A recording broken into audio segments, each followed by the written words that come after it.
오늘 3장 1절로 8절의 말씀도 유대인들의 죄를 낱낱이 고발하고 있다는 것이죠.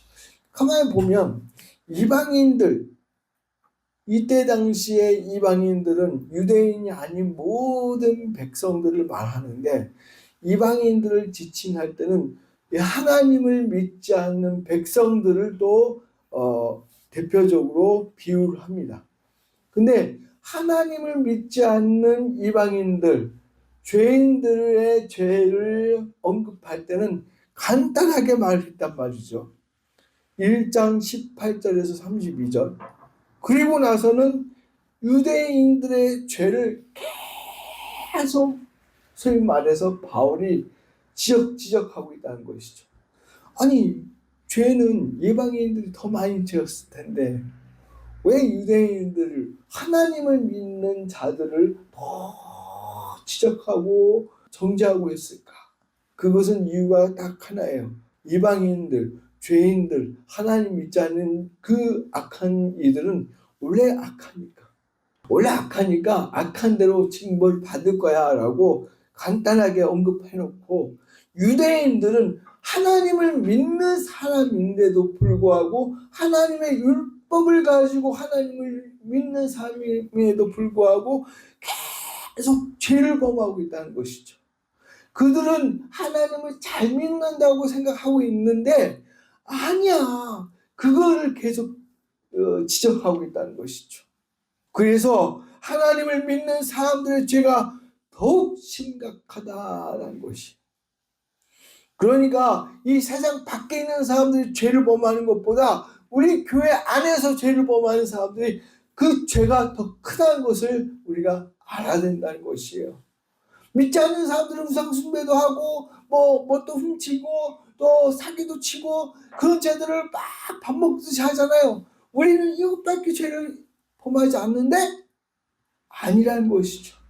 그들은 이미 하나님의 징계를 받음으로 지옥 갈 백성들이지만 우리는 하나님을 믿는 백성으로서 아주 작은 죄라도 크게 봐야 된다는 것이. 그렇기 때문에 바울이 계속해서 하나님을 믿는다는 유대인들의 죄를 계속 지적하고 있다는 거예요. 그러니까 우리가 이 로마서를 볼 때에 유대인들에게 채찍질한 그 모습을 보고 우리가 이런 모습이 있는지 스스로 체크를 해야 된다는 것이죠. 바울이 유대인들의 죄상을 낱낱이 드러낼 때에 나도 저런 죄를 범하고 있지 않는가. 하나님 용서해 주세요. 나 정말 하나님 앞에 온전한 신앙생활을 할 수 있도록 인도해 주세요 라고 기도해야 될 줄 믿습니다. 그것이 신앙이에요. 그래서 오늘도 유대인들의 죄상을 살펴봄으로써 하나님의 온전한 뜻이 무엇인가를 한번 알아보려고 합니다. 근데 재미난 모습이 있어요. 질문하고 대답하고 질문하고 대답하고 있어요. 뭐냐면 무엇이뇨 질문하고 범죄 많다. 어찌하리요 패하겠느냐라고 질문해놓고 그럴 수 없느니라. 무슨 말 하리요 불의하시냐 이렇게 물어보고는 결코 그렇지 않다라고 자기가 질문하고 자기가 대답하는 자문자답을 하고 있다는 것이죠. 이 질문과 답은요, 스스로 묻고 스스로에게 답변하는 자문자답에 그치지 않고 정말로 죄를 범하는 사람들이 틈만 있으면 변명하고 빠져나가려고 하는 그 모습을 보고 그들을 향하여 바울이 성도들에게 제기될 수 있는 문제와 질문과 이슈에 대해서 질문 던지고 대답하고 질문하고 대답하고 그랬다는 것이죠. 즉 우리가 이 질문과 대답 속에서 하나님의 뜻을 발견할 수 있어야 된다는 것이죠. 이 질문은 유독 유대인들에게만 적용되는 게 아니라 지금 우리에게도 적용되는 말씀이다라는 것이죠.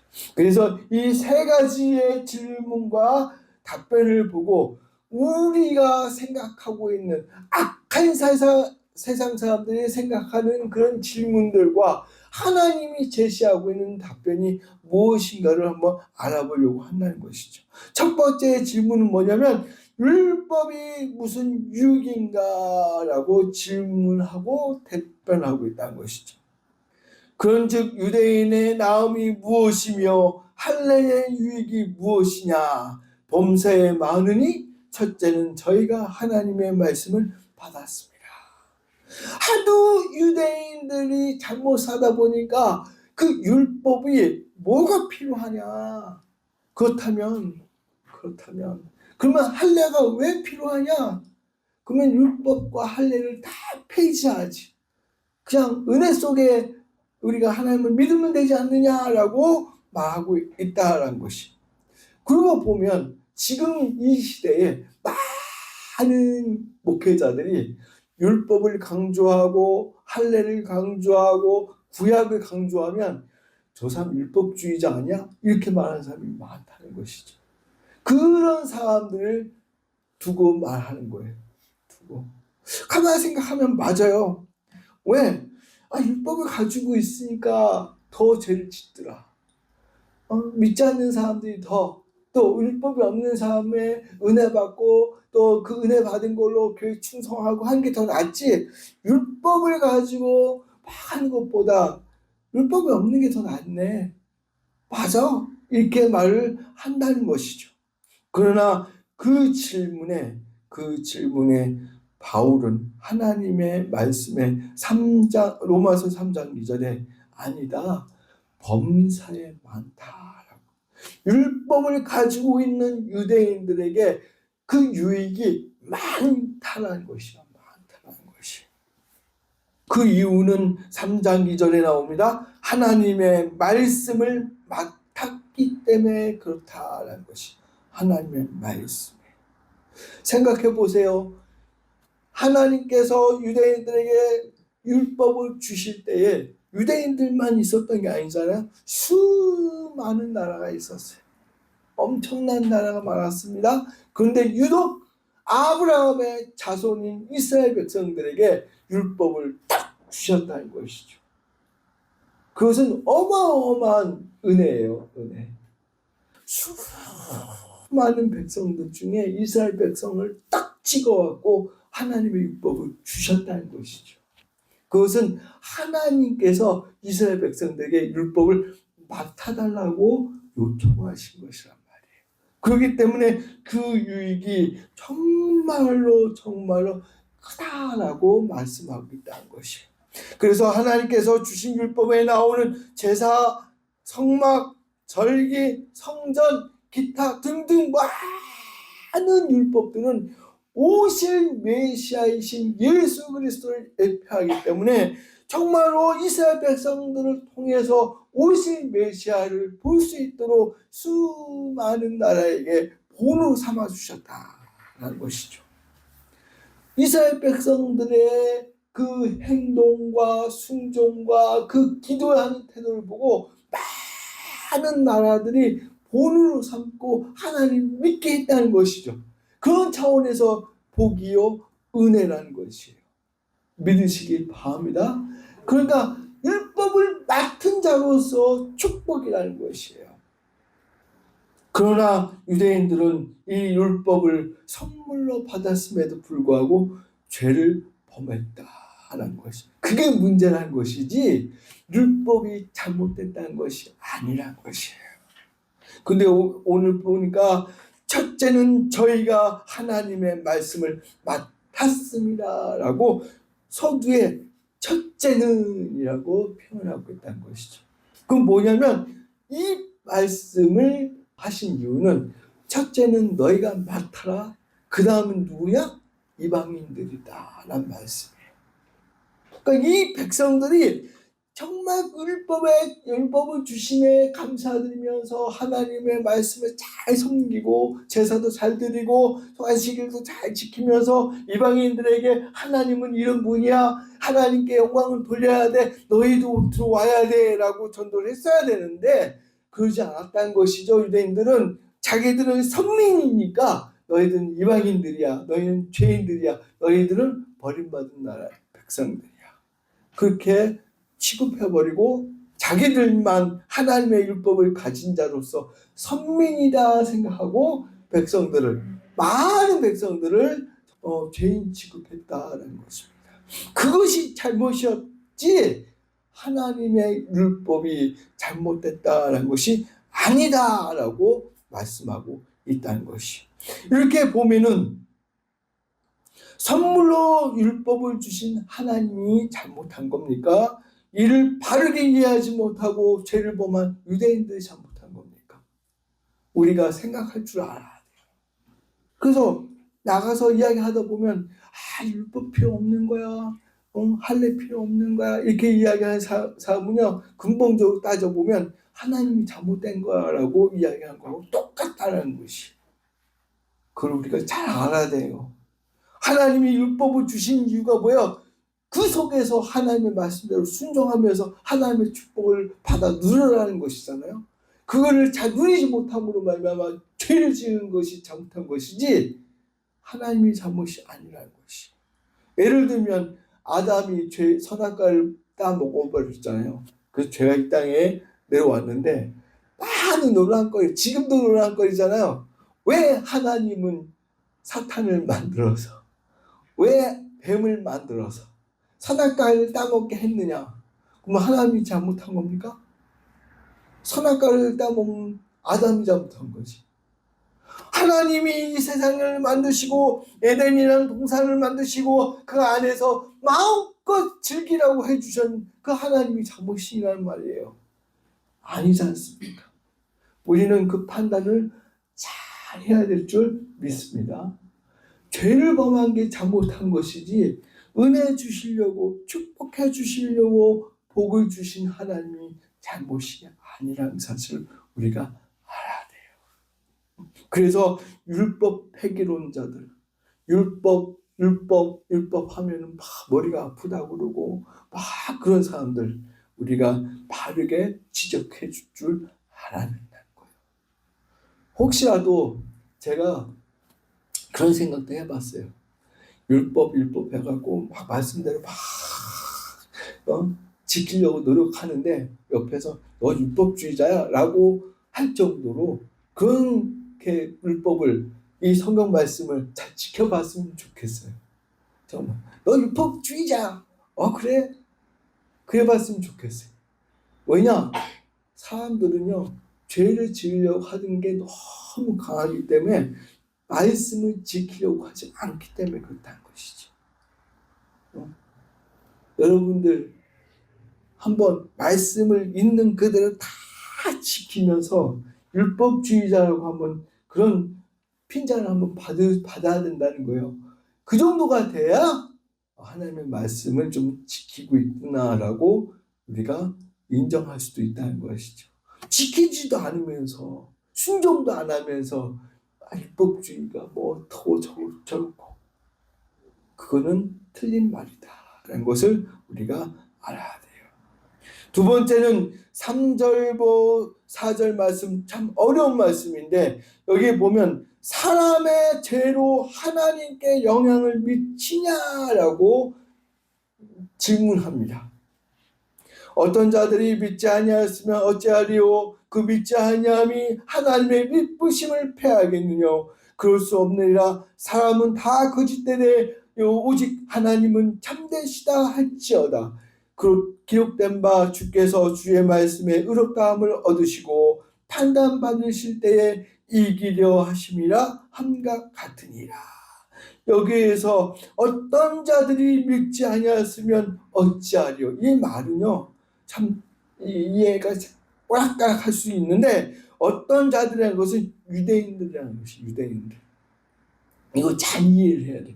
유대인이 하나님의 말씀 받아 그 유익을 누리고 있으면서 겉으로만 하나님의 이름을 부르고 자랑하고 있는 것을 이렇게 비꼬고 하면서 이야기한 거예요. 이 말은 뭐예요? 유대인 니들 하나님이 주신 그 율법과 은혜를 받아 누리면서 니네 마음껏 하고 있잖아.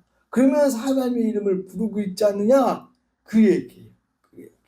즉 하나님의 말씀을 받은 것이 중요하지 않다라는 것을 이 바울이 하나님의 말씀을 통해서 지적하고 있다는 것이, 하나님의 선택을 받은 선민이라 한다면, 하나님의 말씀을 받은 민족이라 한다면 그 하나님의 뜻을 받아서 순종해야 함에도 불구하고 너희들은 순종하지 않으면서 그 선민이라는 의식에 탁 빠져서 남들을 비판하고 판단하고 정죄하고 있지 않느냐, 그 이야기다라는 것이. 성도 안에서도요, 예수님 믿는 사람들끼리만 좋은 백성들, 아주 믿음 좋은 사람들이라고 생각하고 세상 밖에 있는 사람들을 악한 사람들하고 자꾸 저주하고 비판하고 판단하는 사람들이 있어요.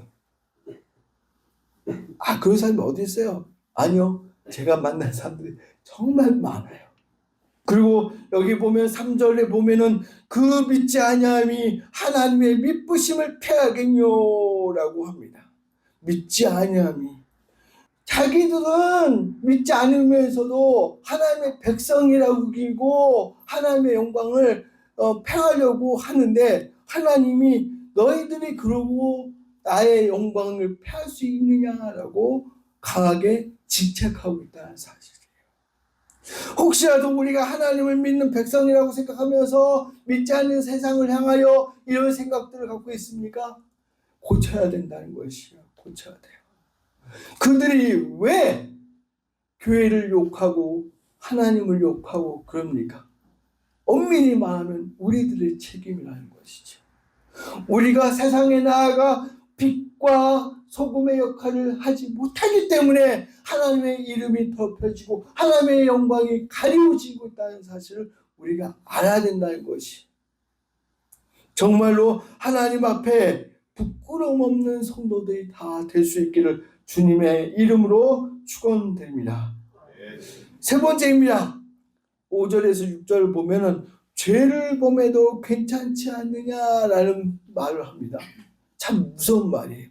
그러나 우리 불의가 하나님의 의를 드러나게 하면 무슨 말하리요? 내가 사람의 말한 대로 말하노니 진노를 내리시는 하나님이 불의하시냐? 결코 그렇지 아니하니라. 만일 그러하면 하나님께서 어찌 세상을 심판하시리요? 라는 말씀이 있어요. 우리 불의가 하나님의 의를 드러나게 하면 무슨 말 하리요? 나의 거짓말로 하나님의 참되심이 더 풍성하여 그의 영광이 되었으면 어찌 나도 죄인처럼 심판을 받으리요? 이 말은 뭐냐면, 내가 죄를 범했지만 그 일로 하나님께 영광이 되면 됐지 않느냐, 그 얘기예요. 그 얘기. 내가 비록 이런 나쁜 일을 했지만 하나님의 영광 받았으면 됐잖아요. 그 일로 내가 심판 받아서는 안 되잖아요. 이런 사람들이 많다는 것이에요. 사람의 생각으로 이해가 되지 않는데 사람들이 이런 생각들을 많이 갖고 있다는 생각. 비록 이건 나쁜 일이지만 이렇게 해갖고 하나님 영광 받으면 좋죠. 그거 똑같다는 것이죠. 예를 들면 사기치고 은행돈 안 갖고, 예를 들면 부도 내고 기타 등등등 해놓고 그 일로 돈 번 거 갖고 하나님 앞에 헌금하고 성장 짓고 그러면 됐잖아요. 그거 똑같다는 거예요. 여기 봐요. 어찌 나도 죄인처럼 심판을 받으리요. 심판은 안 받겠다는 거죠. 그러나 아닙니다. 8절에 심판하신다라고 강하게 말씀하고 있다는 사실이에요. 여기 보십시오. 8절. 그러면 선을 이루기 위하여 악을 하지 않겠느냐? 어떤 이들이 이렇게 비방하여 우리가 이런 말을 한다고 하니 저희가 정죄받는 것이 옳으니라. 즉 하나님의 일을 할 때에는 정직하게 바르게 해야 된다는 것을 믿으시기 바랍니다. 악한 일을 해갖고 교회에 하나님을 위해 뭘 하려고 하면 안 된다는 것이죠. 그러나 이 세상에 살면서 보니까요, 많은 사람들이 이렇게 생각하고 있더라는 것이죠. 참 답답해요. 참 가슴이 아파요. 왜냐? 세상이 그렇게 막 나가고 있으니까 그렇게라도 해서 돈을 쟁취하고 명예를 쟁취해서 뭔가 해보고 싶은 생각은 이해는 해요. 이해는 해요. 하지만 그것이 바르지 못하다라는 것이 바르지 못하다. 물론 우리는 죄를 범하지 않을 수 없죠. 죄인이기 때문에. 그런데 그런 죄를 정당화시켜가지고 하나님 앞에 영광을 돌리는 것처럼 말해서는 안 된다는 것이에요. 행동에서는 안 된다는 것이에요. 우리는 악을 행하는 자들처럼 똑같이 행동해서는 안 된다는 것입니다. 어떤 죄가 내게 다가오면 하나님의 말씀으로 아주 사소한 거라도 물리칠 수 있어야 된다는 것이에요. 이걸 통해서 하나님이 영광 받으시면 되겠네. 그게 아니라는 것이죠. 그게 아니에요. 말씀을 맺으려고 합니다. 위에서 언급한 것처럼 사람들은 하나님의 말씀과 은혜에 대하여 반감을 갖고 자신들이 하는 일에 대하여 아무런 죄책감을 느끼지 못하고 있습니다. 또한 이들은 하나님의 신실하심에 흠집을 내려고 힘쓰고 있으며 죄에 대한 책임을 하나님께 돌리는 어리석은 일들을 많이 자행하고 있다는 사실이에요. 마치 자신들이 생각하고 행동하는 것들이 옳은 것처럼 하나님과 대항하고 있다는 것이. 하지만 하나님은 이러한 악한 자들의 생각과 행위들을 간과하지 않으시고 반드시 심판하신다고 말씀하고 있다는 사실이에요. 우리는 하나님 앞에서 부끄러움 없이 하나님께서 주신 은혜와 말씀과 율법을 지켜가면서 바르게 빛과 소금의 삶을 감당해 나갈 수 있기를 주님의 이름으로 축원드립니다. 이것이 하나님이 우리에게 바라시는 것이에요. 묵묵히 말씀대로만 지켜나가다 보면 조금 아주 멀리 느껴지겠지만 언젠가는 하나님이 그 모습을 보시고 역전시켜 주실 것을 믿으시기 바랍니다. 왜 사람들이 믿는 사람들이 지금 나쁜 짓 해서 돈 많이 안 벌고 싶은 사람이 어디 있겠습니까? 또 명예를 쟁취하고 싶지 않은 사람이 어디 있겠습니까? 그러나 우리는 하나님을 믿는 자로서 하나님의 말씀대로 순종해야 될 줄 믿습니다. 그래야 하나님이 인정해 주시는 축복을 받을 수가 있다는 것이. 야곱이 삼촌 라반의 집에 가서 속여서 부자가 됐잖아요. 무슨 내용인지 아시죠? 네? 근데 그거를 많은 목사님들이 축복받았다고 막 설교를 합니다. 근데 그건 잘못한 거예요. 삼촌 속인 거 아니에요. 그래서 결과적으로 다 버리고 형을 만나게 되잖아요. 결론이 중요합니다. 하나님이 축복해 주신 복은요, 영원히 가는 거예요. 그러나 사람이 생각하고 사람을 속이고 정치한 부귀영화는요, 반드시 무너질 수밖에 없다는 사실을 믿으시기 바랍니다. 하나님만 바라고 나갈 수 있는 우리 한빛교회 온 성도들이 다 되시기를 주님의 이름으로 축원드립니다. 기도하시겠습니다.